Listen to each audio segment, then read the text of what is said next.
First, I want to say, as I'm sure you're all aware, happy Life Insurance Awareness Month. This is like a sacred holiday for me, being in the business that I'm in, and I'm sure it's a month that you all had circled on your calendars. So we will be celebrating it together.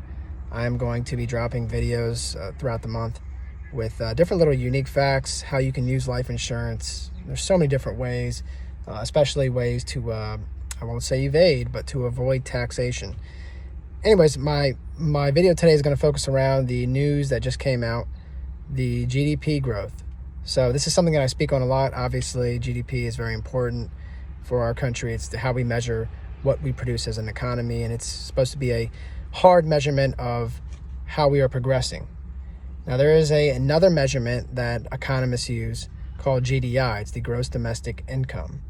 And this measures what effectively people made off of the production in income and in profit. So this is to measure basically the profit that was gained from the things that were produced, i.e. GDP, right? So the previous GDP calculations have been very negative.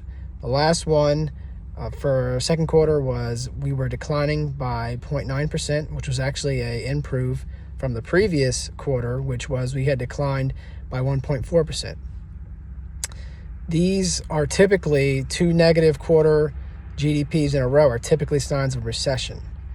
And one of the big reasons why most economists believe right now that we are not in a recession is because our GDI actually has been increasing.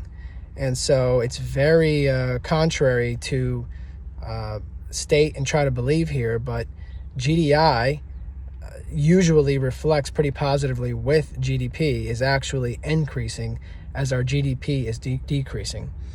So the money that we are making, the income, the profit that we are making off the goods that we are producing is going up as the goods that we are producing and money we are spending on those goods to produce is going down.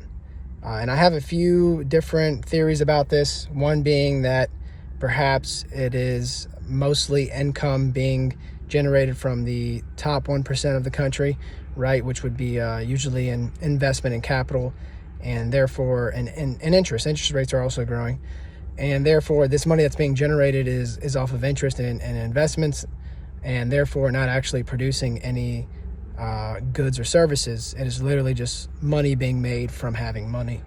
That's one theory. The other is that perhaps it's just timing, where the timing of people being paid and receiving profit is not matching up with when it was produced.